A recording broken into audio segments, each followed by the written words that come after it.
Wasting time is the worst possible thing that you can do, and many of us waste tons of it by not being efficient in our workouts. So to combat this, we get on YouTube, we watch all these videos, conflicting messages, and we waste even more time by trying to save it. The point of this series is to give you exercises and workouts that just work, that'll get you jacked. You implement them, and then you get the results that you're looking for. Today I'm gonna be giving you the 2-hit combo because not only am I saving you time by telling you what exercises to do, the reps, the sets, cool workouts, but also how to incorporate more supersets into your program so that you can save even more time. Today's supersets are going to combine just doing my favorite heavy hitter exercises along with just incorporating work on muscles that you're more than likely neglecting right now, and then doing it in less time. Y'all let me know what your favorite supersets are, and if you're a superset hater, I guarantee by the end of today's video, you're gonna be a superset enjoyer. Let's begin. Now real quick, before I feed you fish, I gotta teach you how to fish, however that proverb goes. There's a way that you structure supersets, and there's gonna be people that are interested in knowing how to do that just generically. There's 3 key rules that you have to follow. First and foremost, you put the more fatiguing movement first. Second, you wanna work opposing muscle groups, so opposite, or just muscle groups that don't have anything to do with one another, because much like the first rule, you don't want the 2 movements to fatigue one another. And then last but not least, in general, just don't superset squat, bench, and deadlift with one another. That should be common sense for most people, but someone is gonna be curious if they're not told not to do that, and then they're gonna try it, not get the results they're looking for, or snap themselves up. There are other advanced ways to look at it, but I'm not into the gigabrain stuff. You don't need to know all that to just take this and implement it. The first superset is going to please the calisthenics enjoyers. Weighted dips, body weight pull-ups, you superset those, you're gonna get super jacked. Now, what are the benefits of these 2 movements? First and foremost, with weighted dips, you're getting an extended range of motion chest press. Those are impeccable for chest hypertrophy. The more stretch you can get at the bottom, the bigger and juicier your pecs are gonna get. And pull-ups, we all know the benefits to pull-ups. People have been doing them for hundreds of years. They are the way to get a big juicy back. You can use different grips to emphasize different parts of your back. There's a reason why we do the weighted dip first, and it's that following that first rule that we talked about. You put the most intense movement first, and you don't really put 2 intense movements with one another. Now make the body weight pull-ups challenging. Body weight does not mean easy. Do as much range of motion as you can. Do a full stretch at the bottom. Those are the most important things. And over time, you're just gonna progress to like a chest to bar pull-up. If you can't quite do that and you're just doing reps chin to bar and that's what's challenging for you, that's cool. But do what you can to make them challenging, and don't do what you can to do the most reps possible. Now, these 2 movements are like peanut butter and jelly. Pumped lats at the bottom of a dip is just gonna make you more stable. The pull-ups are also going to warm up your shoulder joint a lot more. Dips are something that for some people notoriously makes their shoulders hurt. You warm up those shoulders, your shoulders are not gonna hurt as much, if at all.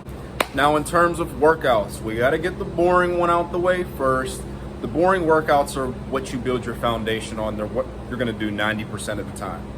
For dips and pull-ups, I like using a pull-up in a slightly higher rep range. So just in general, for the dips, I'll do like 8 to 12, maybe even 6 to 10.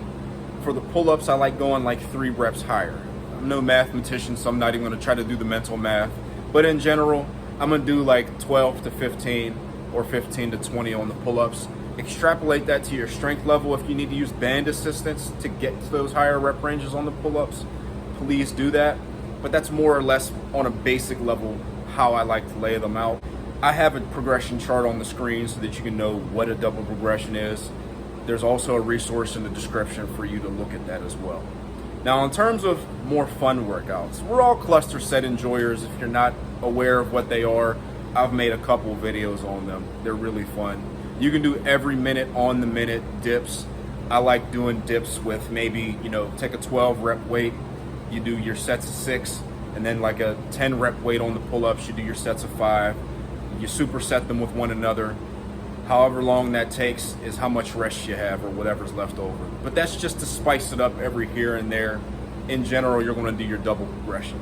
The next superset is gonna be a chest supported row and then a hamstring curl. Nothing compares to a big meaty back and strong hamstrings. Here's the thing though, most people when it comes to their hamstring development are not doing a hamstring curl.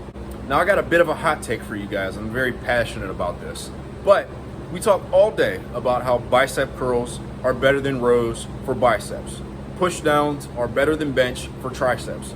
But you tell a dude, look, you need to do your hamstring curls because you need that knee flexion. You don't get that on deadlifts. They're like, dude, I'm just gonna deadlift. I'm just gonna stiff leg deadlift. I'm just gonna blah, blah, blah. Here's the thing. Knee flexion, as I said, is not something that you really get with deadlifts.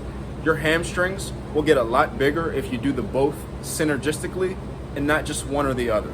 In terms of the workouts, guys, look, man, there's room for fun, but the basics will always work. That's just my way of saying I don't have anything fun for you to do. I just have a double progression, but double progression is very predictable. It works long term. That's all that I'm gonna recommend on that. In terms of the rep ranges, I have that on the screen along with a realistic progression that I want y'all to try for that. Reps may vary, so you may find that you like a slightly higher, maybe a slightly lower rep range, but this is a good place to start and you will make good gains, fantastic gains, by following what I outlined. Now, row mistakes, I covered that in episode 1. All of those still apply to these chest supported rows, but in general, just to be succinct, use as much strict form as you can in a full range of motion. You can't go wrong with rows. If you use a little body English on the last couple reps to just knock them out, that's fine, but more reps should be strict than not, in my opinion. Now for the hamstring curls, there's a giga-brain way of explaining this. I'm not going to explain it that way, but a lot of people do them wrong. Succinctly, milk the squeeze, milk the eccentric. There's the lengthening and the shortening part. That's irrelevant. Just in general, if you make sure that you milk the squeeze and you milk the eccentric, you don't need to understand all the biomechanic word salad. Now this next one I'm extremely passionate about as well. You take any movement and you pair it with any ab exercise or any calf exercise. We've been lied to, bro. We've been told, oh, all it takes for big chunky abs is compound movements and that's all you need. And I can't grow my calves. That's entirely genetic. I've had enough of the nonsense, bro. You can get big, thick, chunky abs and you can grow your calves as well. Here's how you do it and how you save time. You take any movement that doesn't rely on a whole lot of core stability and you pair it with an ab exercise. I'll have a couple examples on the screen for you. Now in terms of your calves, it's even easier, bro. You can superset calves with anything other than like a squat, maybe if you find that you do the stanky leg if your calves are a little sore or pumped after you do a set of calf raises. But for the most part, you can superset those with anything. Abs and calves are what I like to call floater exercises. You can put them anywhere. My 3 favorite ab exercises are weighted sit-ups, hanging leg raises, and then the ab wheel. And then in terms of calf exercises, I like the seated calf machine. You can do that at home or at the gym. Donkey calf raises are really good as well, especially if you have someone to sit on your back, just like Arnold and all the old school fellas used to do in those old training videos. Why is it important to train abs and calves? Now, first and foremost, aesthetically, your core is literally the core of your physique, bro. Your physique will look 1,000 times better if you have thick, chunky abs at the center of it. And then with calves, those also complement your physique. They're not super important to get super huge, but you want them to be proportional to the rest of your physique as well. And then holistically, strength-wise, stronger abs means a more functional core. You don't get big abs by bracing on squats, but if you have bigger abs, you can brace harder on squats. And then the same thing with calves. If you have bigger, stronger calves, they're gonna help alleviate ankle pain if you're doing a whole lot of squatting. So they're important to do either for aesthetics, size, or for performance long term. In terms of cool workouts, it's freaking abs and calves, bro. Just do them to failure. You're more than likely gonna end up doing a higher rep range. That's what I like for both. I have a projected progression on the screen that I'm going to recommend to y'all that will give you great results. But I more so want to talk about mistakes to avoid with these because they're a little bit more important on these exercises. With ab exercises, it's very important that you don't put your lower back in a compromised position.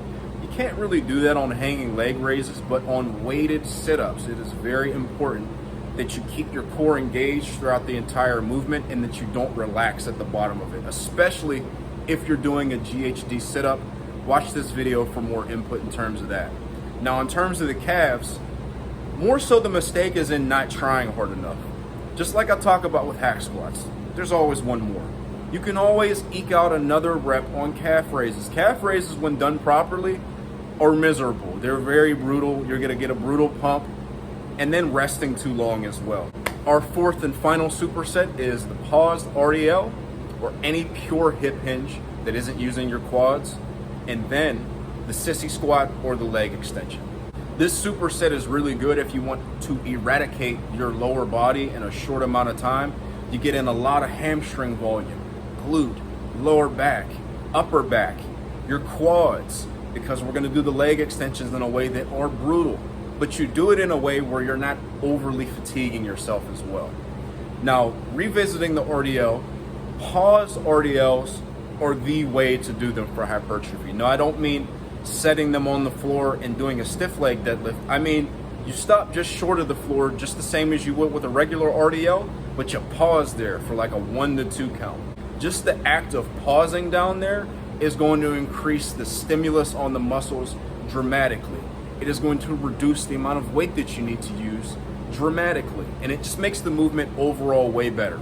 Now, why are leg extensions good? A lot of us don't include a lot of pure quad volume. We may do a lot of squatting, but depending upon what our squats look like, we're not actually using as much quads as we could. And this is a good, free, easy way to fill in extra quad volume. Everyone can benefit from doing both of these motions. Your pure hip hinge is not being impacted muscularly at all from doing leg extensions, because you don't need your quads to be active during an RDL, during a stiff leg deadlift, during a good morning, which are substitutes that you can use in this superset, which comes into play with mistakes that you want to avoid, specifically with the RDL. We talked about them a little bit in the previous episode, but just to reiterate them, you do not want to squat into this exercise. You're defeating the purpose of the movement. It becomes a crappier version of a regular deadlift because you're not pulling from a dead stop. You're not stretching your hamstrings. You're not putting your low back under more tension because you're just basically squatting under the movement and getting in a more positive back angle. You're getting the worst of both worlds. As well, you're going to want to make sure that you're using an adequate range of motion. The lowest that you can go without rounding your lower back is where you want to go. That's not just below the knees. For a lot of people, it's going to be a lot lower than that. It doesn't need to be super close to the floor, but it needs to be a little lower than you probably think. Just because you feel a stretch in your hamstrings does not mean they are maximally stretched. So keep going. Now, in terms of the leg extensions, just like with the hamstring curls, no jackrabbit reps. Full squeeze at the top, slow eccentric. You don't fling your legs around because then you're not getting the full benefit of the movement. And then lastly, with the leg extensions, put your knees and your toe angle in a comfortable position. That's going to be different for everybody, but just in general, leg extensions don't inherently hurt your knees. They hurt your knees because you're doing them wrong. So just put your knees in a stable position and you're going to be good to go. That being said, before we wrap up, I want to give y'all recommended rep ranges to use. I have them up on the screen. But just in general, for the RDLs, there's going to be two camps of people. Some people are going to be able to do high rep paused RDLs. That's myself, that may be you watching.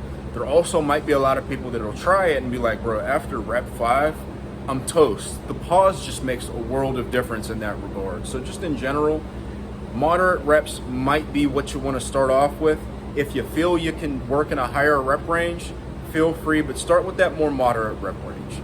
And then for the leg extensions, same thing. Since you're squeezing at the top and lowering under control, you may only need moderate reps. But if you're a fella that can do like a set of 20 with a squeeze and a slow eccentric, by all means, that works splendidly as well. All right, that's all she wrote, fellas. These videos are a ton of fun to make. They're super valuable for people who just wonder what they can implement into their training that they know will work. And I know that these videos provide that value for y'all. Now, real quick, before I let y'all go, of course, give me any questions and suggestions that you have for the next episode and for this episode. I want to give y'all more details with the Bells of Steel giveaway. We're giving away an SS3 safety squat bar. I use it all the time. It is my favorite way to squat. Here's how you enter. Subscribe to myself, subscribe to the Bells of Steel YouTube channel, and leave a comment on this video. After that, we're going to pick a winner probably at the end of this month. I'll give y'all more details as I continue to get those. Till then, I'll see y'all later. Have a good day.